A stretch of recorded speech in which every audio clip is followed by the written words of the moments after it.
الحمد لله نحمده ونستعينه ونستغفره ونؤمن به ونتوكل عليه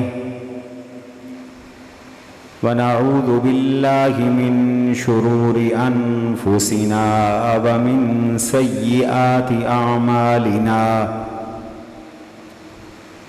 من يهده الله فلا مضل له ومن يضلله فلا هادي له ونشهد أن لا إله إلا الله وحده لا شريك له ونشهد أن سيدنا ومولانا محمدًا عبده ورسوله صلى الله تعالى عليه وعلى آله وأصحابه وأزواجه وأتباعه وذرياته أجمعين أما بعد فأعوذ بالله من الشيطان الرجيم بسم الله الرحمن الرحيم كنتم خير أمة أخرجت للناس تأمرون بالمعروف وتنهون عن المنكر وقال تبارك وتعالى في موضع آخر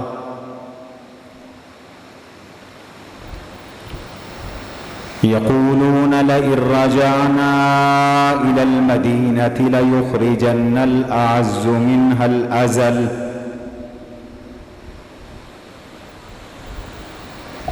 فلله العزة ولرسوله وللمؤمنين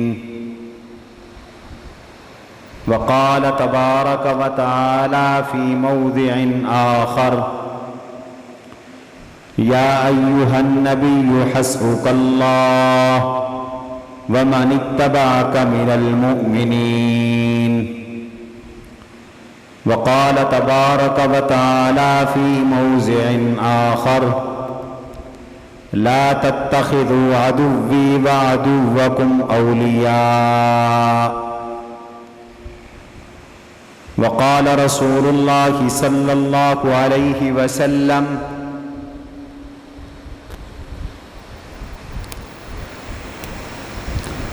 أكرموا أصحابي فإنها خياركم ثم الذين يلونهم ثم الذين يلونهم وقال رسول الله صلى الله عليه وسلم خير الناس قرني ثم الذين يلونهم ثم الذين يلونهم وقال رسول الله صلى الله عليه وسلم لا تسبوا أصحابي فإنه لو أنفق أحدكم مثل أحد ذهبا ما بلغ مده أو نصيفه أو كما قال صدق الله وصدق رسوله النبي الكريم ونحن على ذلك لمن الشاهدين والشاكرين والحمد لله رب العالمين اللهم صل على محمد وعلى آل محمد كما صليت على إبراهيم وعلى آل إبراهيم إنك حميد مجيد اللهم بارك على محمد وعلى آل محمد كما باركت على إبراهيم وعلى آل إبراهيم إنك حميد مجيد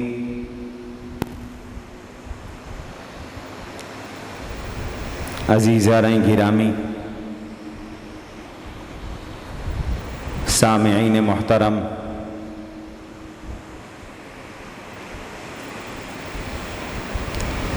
آج کی ہماری معروضات کا جو موضوع ہے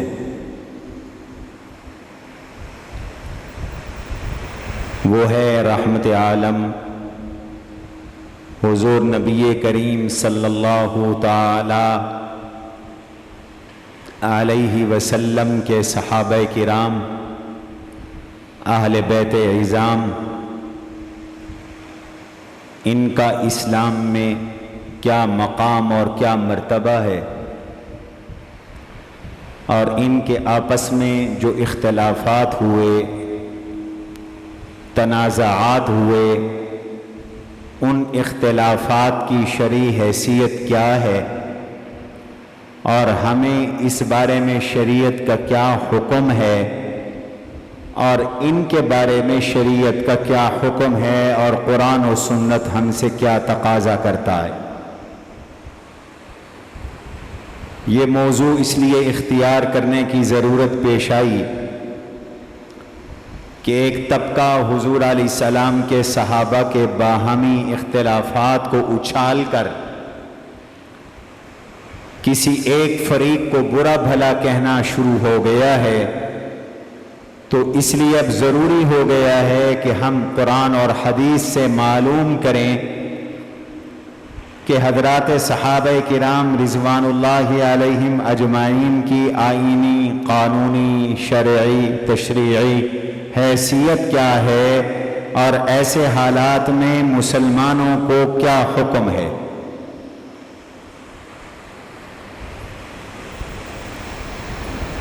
سب سے پہلی اور بنیادی بات تو نظریے کی ہے، عقیدے کی ہے، اور وہ عقیدہ یہ ہے اہل اسلام کا اجماعی اور اتفاقی عقیدہ ہے، اور وہ عقیدہ یہ ہے کہ جناب رسول اللہ صلی اللہ تعالی علیہ وسلم سمیت تمام انبیاء علیہ السلام معصوم عن الخطا ہیں، گناہوں سے پاک ہیں، ان سے کوئی گناہ سرزد نہیں ہوتا۔ اس پر پوری امت مسلمہ کا اتفاق ہے کہ تمام انبیاء علیہ السلام معصوم ہیں، فرشتے بھی معصوم ہیں، لیکن فرشتوں کے معصوم ہونے کا معنی یہ ہے کہ ان میں تو گناہ کی صلاحیت اور مادہ ہی نہیں، اور حضرات انبیاء علیہ السلام کے معصوم ہونے کا معنی یہ ہے کہ ان میں گناہ کا مادہ تو پایا جاتا ہے، لیکن اللہ کی حفاظت سے وہ اس طرح محفوظ ہیں کہ وہ گناہ کرتے نہیں ہیں۔ اللہ انہیں گناہ کے قریب جانے نہیں دیتے۔ سارے نبی معصوم ہوتے ہیں، گناہوں سے پاک اور صاف ہوتے ہیں، نہ ان سے صغیرہ گناہ سرزد ہوتے ہیں، نہ کبیرہ گناہ سرزد ہوتے ہیں۔ ان کے اور گناہ کے درمیان اللہ کی طرف سے ایک پردہ حائل کر دیا جاتا ہے۔ عصمت انبیاء کا مسئلہ یہ ایک مستقل مسئلہ ہے، اور اس پر پھر کبھی انشاءاللہ بات چیت ہوگی۔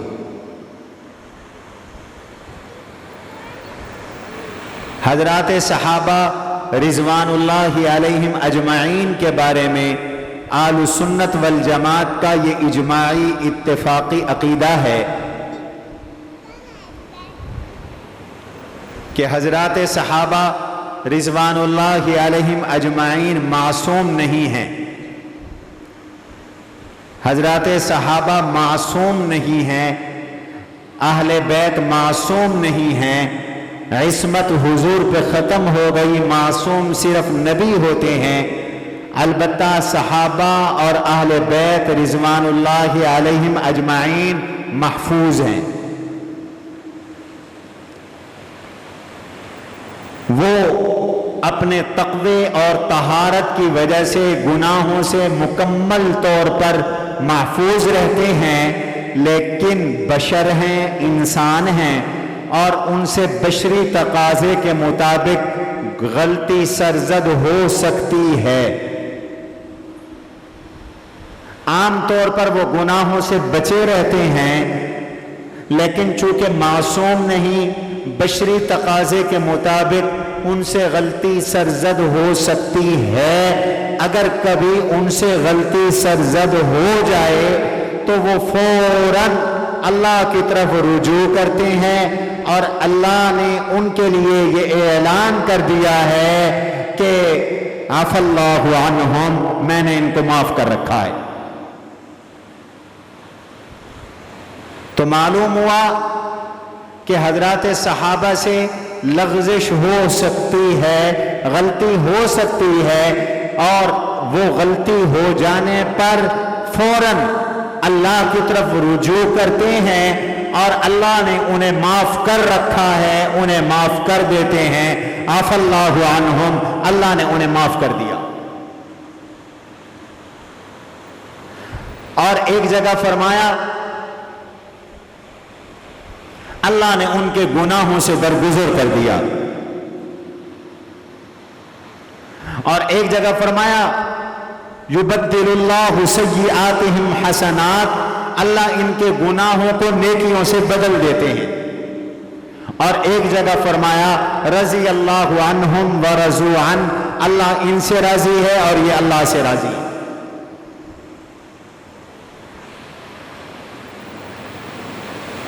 یہ اہل سنت والجماعت کا اجماعی عقیدہ ہے کہ تمام کے تمام صحابہ بخشے ہوئے ہیں، مغفور من اللہ ہیں، اور سب کے سب عادل ہیں۔ ان میں کوئی ایک صحابی ایسا نہیں ہے کہ جو متقی نہ ہو، جس میں عدالت نہ ہو، جس میں تقوی نہ ہو، جس میں طہارت نہ ہو، جس کے ایمان پر شک کیا جا سکے، جس کو فاسق فاجر کہا جا سکے، خدا نہ خواستہ کسی بھی صحابی کو گناہگار کہا جا سکے، ایک بھی صحابی ایسا نہیں۔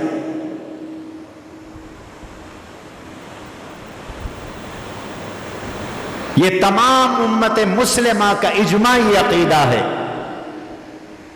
سیدنا ابو بکر صدیق رضی اللہ تعالیٰ عنہ سے لے کر سیدنا وحشی بن حرب رضی اللہ عنہ تک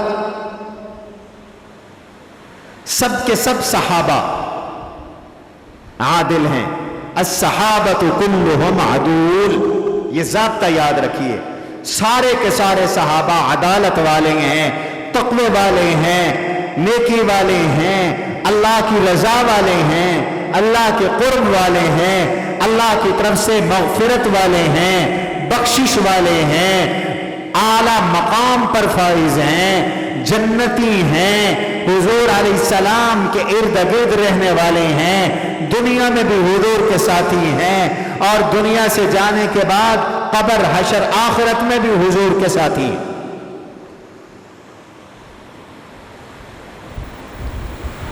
جب دین، احادیث اور مسائل کے نقل کی بات آئے گی تو جو روایت نقل کرے گا ہم اس پر غور و فکر کریں گے، جرح کریں گے، پرکھیں گے، تولیں گے، وزن کریں گے، دیکھیں گے کہ یہ عادل ہے یا نہیں، یہ قابل اعتبار ہے یا نہیں، یہ ثقہ ہے یا نہیں، یہ مضبوط ہے یا نہیں۔ اگر ثقہ ہے تو روایت قبول، عادل ہے روایت قبول، متقی ہے روایت قبول، مسئلہ قبول۔ اگر نہیں ہے روایت قبول نہیں۔ لیکن جب صحابی کی باری آئے گی تو صحابہ پر جرح نہیں کر سکتے، پرکھ نہیں سکتے، تول نہیں سکتے، ترازو نہیں لگا سکتے، صحابی کو ترازو کے پلڑے میں تول نہیں سکتے، صحابہ پر غور و فکر نہیں کر سکتے۔ کیوں؟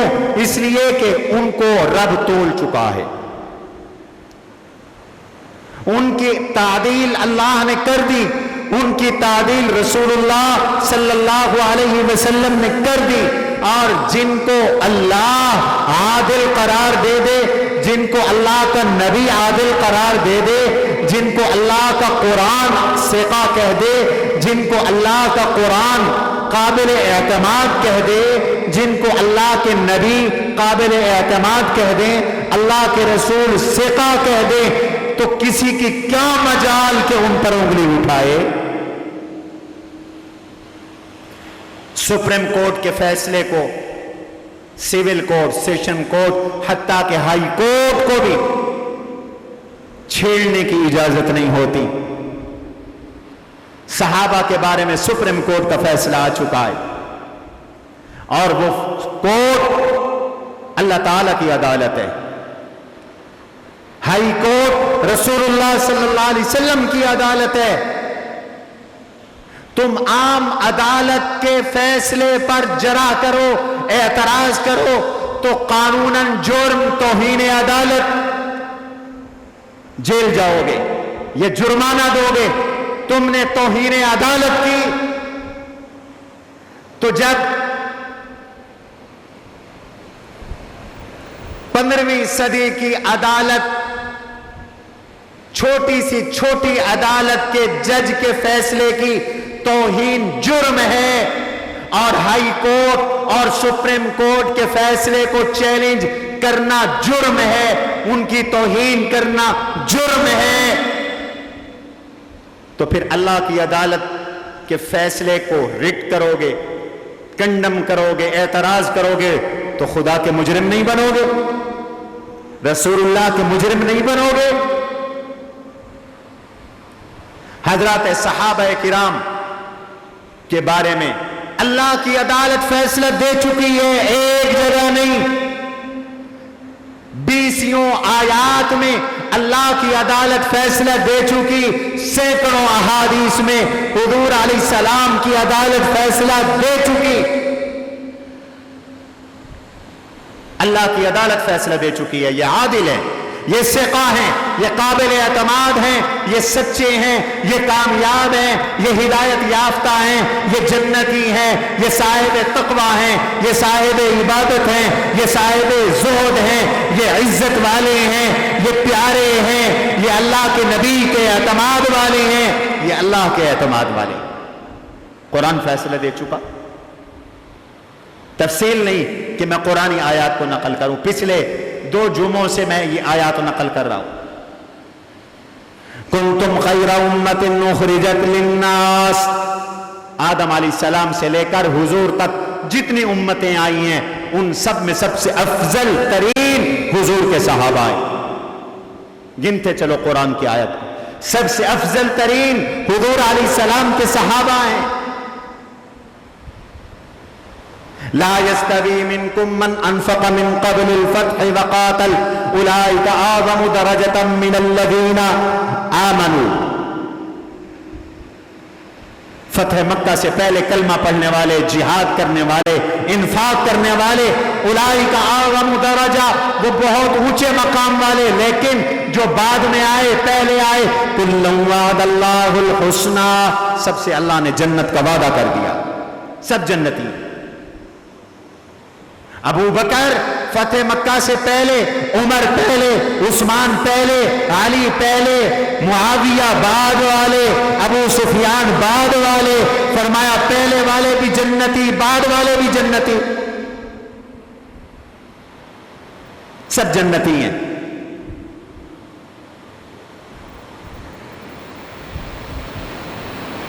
وَلِلَّهِ الْعِزَّةُ وَلِرَسُولِهِ وَلِلْمُؤْمِنِينَ، سارے صحابہ عزت والے ہیں، عزت اللہ کی، عزت اللہ کے رسول کی اور عزت حضور علیہ السلام کے صحابہ کی۔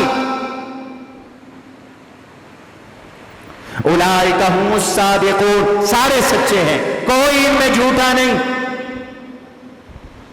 وَسَيُجَنَّبُهَا الْأَتْقَى الَّذِي يُؤْتِي مَالَهُ يَتَزَكَّى وَمَا لِأَحَدٍ عِندَهُ مِن نِّعْمَةٍ تُجْزَى إِلَّا ابْتِغَاءَ وَجْهِ رَبِّهِ الْأَعْلَى وَلَسَوْفَ يَرْضَى، اخلاص والے ہیں، تقوی والے ہیں۔ اولئک الذین امتحن اللہ قلوبہم للتقوی، ان کے دلوں کو اللہ نے جانچا ہے، سب کے دلوں میں تقوی بھرا ہوا ہے، نیکی بھری ہوئی ہے، اخلاص بھرا ہوا ہے، رب کی رضا کا جذبہ بھرا ہوا ہے۔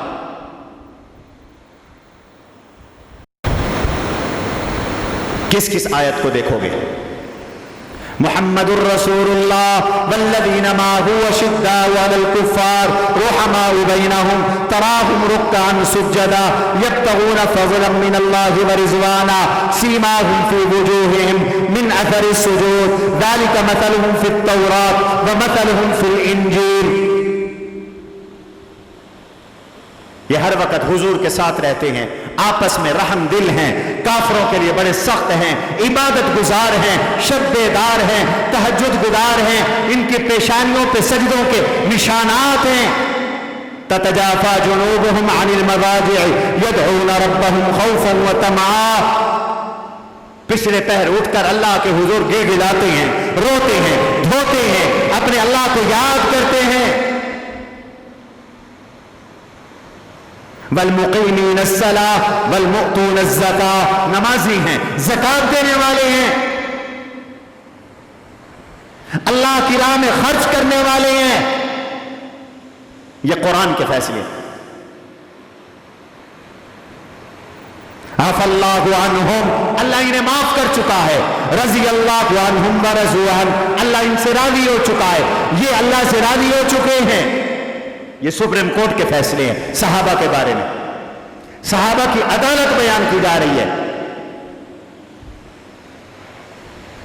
اور حضور علیہ الصلاۃ والسلام کو حضور کی مدد کرنے والے ہیں. یا ایھا النبی حسبک اللہ ومن اتبعک من المؤمنین. میرے نبی آپ کے ساتھ اللہ کی مدد ہے، آپ کے ساتھ آپ کی جماعت کی حمایت ہے، صحابہ کی حمایت ہے، یہ آپ کی وفادار جماعت ہے. یہ قرآن کا فیصلہ ہے، یہ اللہ کی کتاب کا فیصلہ ہے. اور قرآن کہتا ہے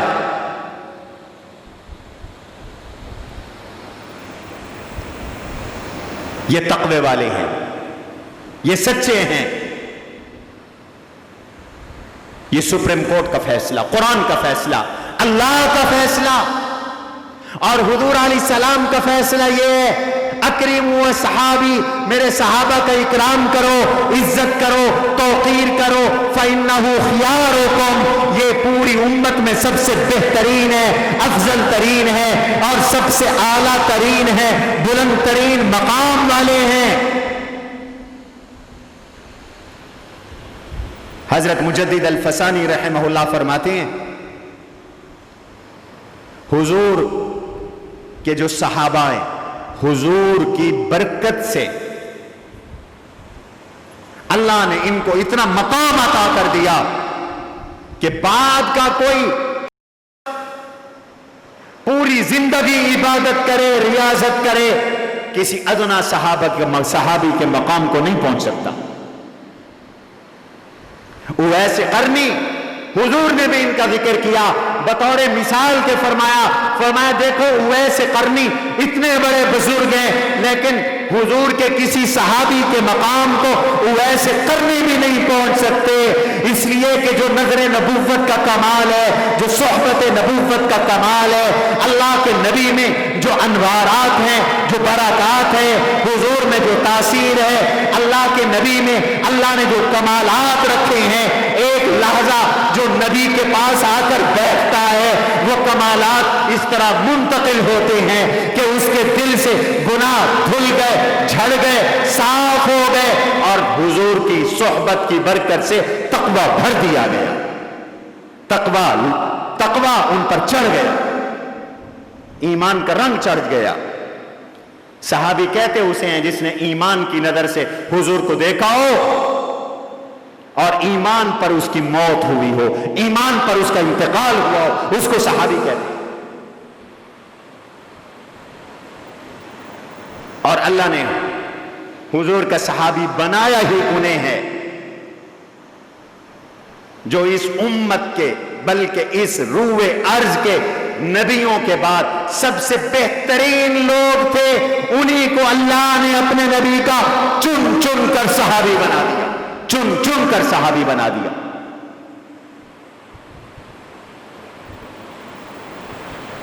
ان اللہ اختارنی واختارنی اصحابی فجعلہم انصاری و اصحاری.